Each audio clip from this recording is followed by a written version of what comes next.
dans ce nouveau Culture Mag, votre journal consacré aux arts, au spectacle, au lifestyle. On va voir ensemble ce qu'il ne faut pas rater. Tout d'abord, un documentaire passionnant qui fait le tour des États-Unis actuellement. Vous allez tout comprendre avec son titre Don't Think I Have Forgotten Cambodia Rock and Roll.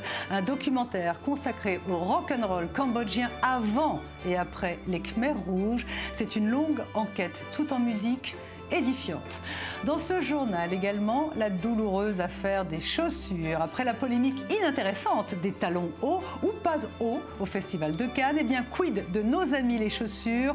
On a voulu en savoir plus. Ballerines, kitten heel ou escarpins, les shoes restent encore et toujours les meilleurs amis des femmes, souvent pour le pire.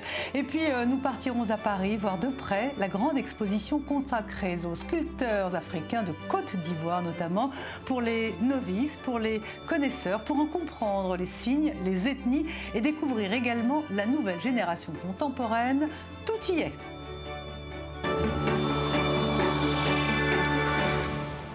Voilà pour le sommaire, merci d'être avec nous. Tout est parti d'un tweet, un simple tweet dimanche soir qui a fait le tour de la toile. Jack is back. Dominique Strauss-Kahn a fait son entrée sur Twitter. Son petit dessin a été repris par la presse, n'a cessé de faire l'objet d'exégèses. Qu'est-ce qu'il a bien pu vouloir dire? Est-il Jack du Titanic parce qu'il a coulé? Est-il Jack Lang? Est-il Jack l'éventreur? Il y a aussi Jacques Haddy. Et Jacques Haddy, comme on dit chez nous, on s'en fiche un peu. Ce qui nous emmène à quelque chose de plus en plus intéressant, c'est la bande dessinée, le procès Carlton. Le titre est clair, les textes sont de la journaliste judiciaire Pascale Robert-Diard qui travaille au journal Le Monde et les dessins formidables sont de François Bouc. Bonjour François, merci beaucoup d'être avec nous. Bonjour. On est très honoré de recevoir un grand prix de bande dessinée d'Angoulême. Alors justement, comment on passe de bande dessinée classique, voilà, le grand prix d'Angoulême, ou ce que vous avez fait avec Jérôme Charine, l'écrivain, au statut de dessinateur judiciaire? On y passe par un concours de circonstances, vous savez. Le journal Le Monde m'a demandé si je voulais bien couvrir le procès, et je trouvais que l'aventure était intéressante, de devoir faire des dessins sur le vif. Ça pouvait être bien pour moi, et en même temps aussi, dans le cadre d'un procès comme celui-là, ça me permettait aussi de voir les tenants et les aboutissants de tout ça.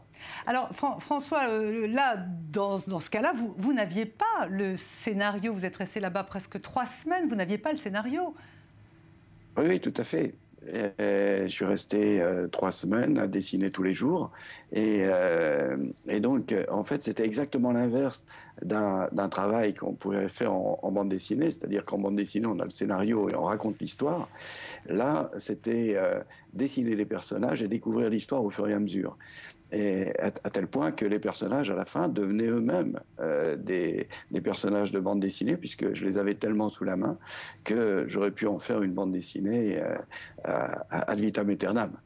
Alors, pendant que vous parlez, on voit quelques planches de cette bande dessinée qui sort cette semaine. Vous, voilà, vous ne faisiez pas partie de l'équipe des caméras, qui d'ailleurs ont été virées assez rapidement du procès. Vous étiez presque seul physiquement. Où est-ce que se trouvent les dessinateurs judiciaires dans un procès comme celui-là ? Alors les dessinateurs ont un statut très particulier, puisque bien sûr, les caméras étant exemptes de la salle d'audience, ceux qui ont le droit de faire des images, ce sont les dessinateurs. Et donc les dessinateurs ont une place très privilégiée entre les juges d'un côté et les prévenus de l'autre. Ensuite, il y a les avocats et le public. Et donc on a les prévenus qui sont à pratiquement 1 mètre de nous. On peut les ausculter sous tous les angles, voir ce qu'ils font, leur manière de tenir leurs mains. Quand ils sont angoissés, on le voit. Quand ils échangent entre eux, on pourrait presque entendre ce qu'ils se disent. Et donc on a ce statut très intéressant qui est sans doute un des endroits où encore aujourd'hui on a le dessin comme omnipotent, je dirais, pour retranscrire les minutes d'un moment. François, vous êtes né à Lille. Je ne sais pas si ça vous a aidé ou pas à suivre ce procès d'une meilleure façon. Mais après ces 3 semaines-là, vous venez de le dire, vous étiez très, très proche de ces personnages. Nous, on les a tous en tête, les DSK, les Dodo, les prostituées, Jade, Sonia. Est-ce qu'il y a des personnages que vous aviez envie de plus charger ou de moins charger? Alors, ils sont tous intéressants. à un titre ou à un autre. Il y avait bien sûr la star c'était Dominique Strauss-Kahn, mais après, de voir comment en orbite autour de la star, graviter l'un ou l'autre avec des intérêts très particuliers. On finit par les découvrir au fur et à mesure, on finit par découvrir leur positionnement psychologique. Et donc, tous, à un degré ou à un autre, ont des raisons. Alors, bien sûr, il y a les plus fleuris. Dodo la Saumure, ça, c'est pratiquement une synthèse de ce qu'on pourrait dire être un personnage à la Audiard. Mais il y a aussi des prostituées qui ont, avec leur franc-parler, dit des choses qui étaient incroyables, quoi, qu'on ne pouvait pas imaginer, en tout cas que moi j'imaginais pas, aussi simplement dit comme ça dans des circonstances pareilles qui sont quand même des circonstances un petit peu pas protocolaire, mais un petit peu sérieuse, où on a envie de garder le maximum de respect pour les uns et pour les autres. D'un seul coup, il y a des débordements qui arrivent comme ça, et tout ça, ça mérite d'être dessiné et d'être colporté. François Bouc, donc je rappelle le titre de cette bande dessinée qui sort cette semaine. Vous avez fait les dessins, les textes sont écrits par la célèbre journaliste judiciaire du journal Le Monde. Le procès Carlton aux éditions Lombard. Merci beaucoup de nous avoir accordé ces quelques minutes de chez vous à Lille. Merci. Merci à vous. Voilà, à suivre, un documentaire qui suit le rock'n'roll au Cambodge avant et après les Khmers rouges. À suivre également la fête de la musique en Afrique. Mais justement, avant cela, un petit tour du côté des sculpteurs de Côte d'Ivoire. C'est le highlight du jour. Il est signé David Gombin.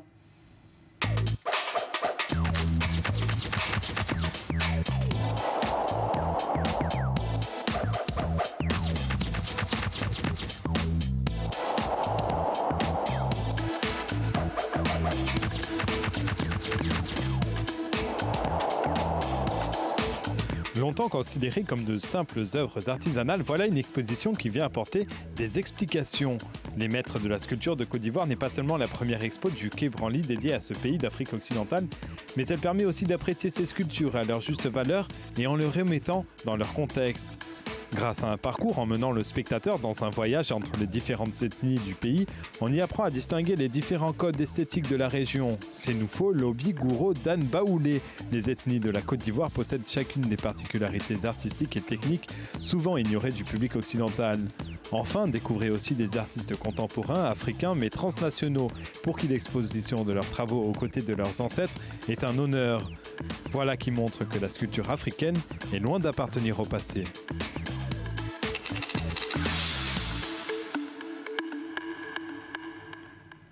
On va rester en Afrique parce que le Cameroun a célébré aussi sa fête de la musique. Et avec parmi les différents événements dans le pays, un très grand concert à Yaoundé, un concert destiné à lutter contre Boko Haram, joindre l'utile et l'agréable. C'était l'idée qui a pas mal plu d'ailleurs. On écoute Ama Pierrot, l'organisateur de ce festival.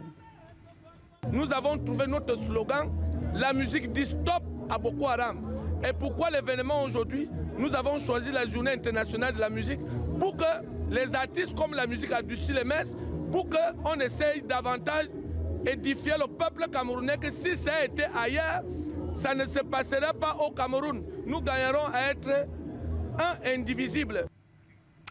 Musique politique toujours. Voici maintenant un documentaire titré Don't Think I Have Forgotten. C'est un documentaire qui tourne en ce moment aux États-Unis et qui pose la question suivante. Comment le rock'n'roll survit-il à la terreur, au crime, au génocide?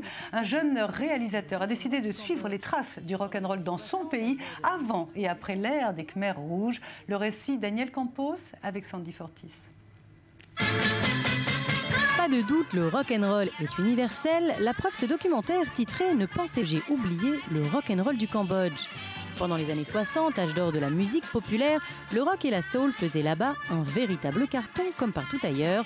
Les jeunes Cambodgiens, guitare au bras, s'amusaient à imiter les Rolling Stones, mixant mélodie occidentale et groove oriental de façon très électrique, un presque avant-goût du style fusion d'aujourd'hui.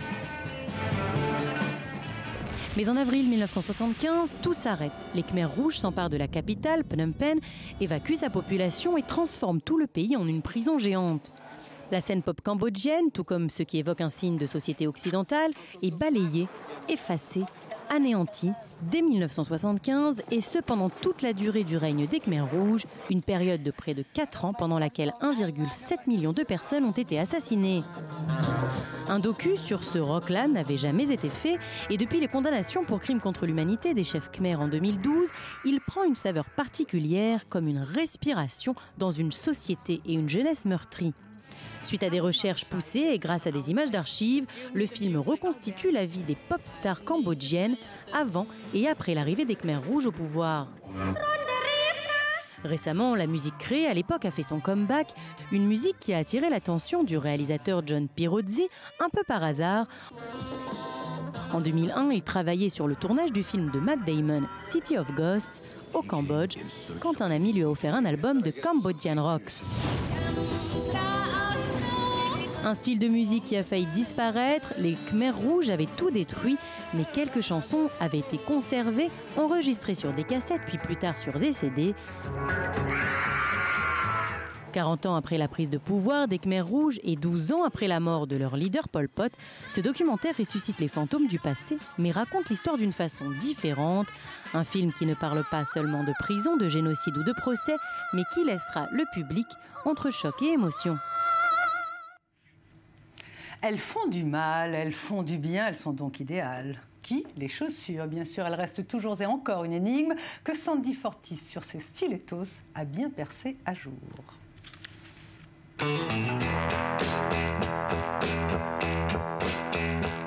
Escarpins, mocassins, sandales à talons ou ballerines, ce n'est pas un secret, les chaussures font rêver les femmes.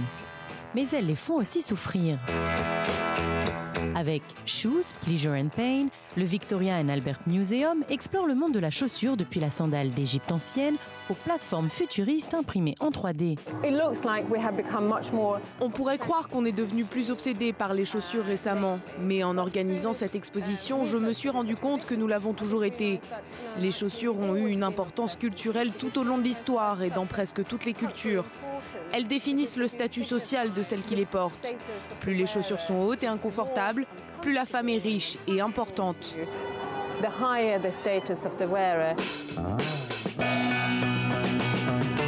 Les talons hauts, le cauchemar de plus d'un mannequin, elles font des ravages sur les podiums, comme ces chaussures de Vivienne Westwood, qui ont eu raison de Naomi Campbell lors du défilé de 1993.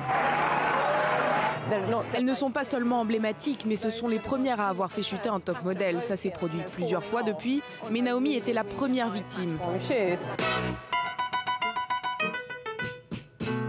Versace, Manolo Blahnik, Christian Louboutin, plus de 250 paires de chaussures sont à admirer à Londres. Certaines ont été chaussées par Marilyn Monroe, Lady Gaga ou la reine Victoria, ou ont été portées sur petit ou grand écran comme les chaussures rouges de Moira Shearer ou les Jimmy Choo de Carrie Bradshaw dans Sex and the City. Symbole du glamour et de la séduction par excellence, les chaussures ont récemment été associées à du sexisme lors du Festival de Cannes, où une invitée a été recalée du tapis rouge pour chaussures trop plates. Immédiatement, ma réaction a été « Oh, ce doit forcément être l'œuvre d'un groupe de vieux hommes sexistes ». Dans notre exposition, il y a de magnifiques modèles plats, très stylés et glamour. Le diktat de la mode a pourtant fait son effet sur les mentalités, et ce n'est pas Cendrillon qui vous dira le contraire. Shoes, Pleasure and Pain, une exposition qui laissera ses traces au Victoria and Albert Museum, du moins jusqu'en janvier prochain. Voilà, c'est la fin de ce Culture Mag. On va se retrouver demain à la même heure. On va se quitter avec un tube planétaire, l'un des succès composés par James Horner. Ce compositeur américain vient de périr dans un crash d'avion. Il a été nominé presque 10 fois aux Oscars, un grand habitué des Golden Globes. Il a signé entre autres les musiques de Braveheart, de Fievel, de Star Trek 2 et bien sûr de l'Oscar Titanic. On va se quitter sur cette musique. À demain. Merci.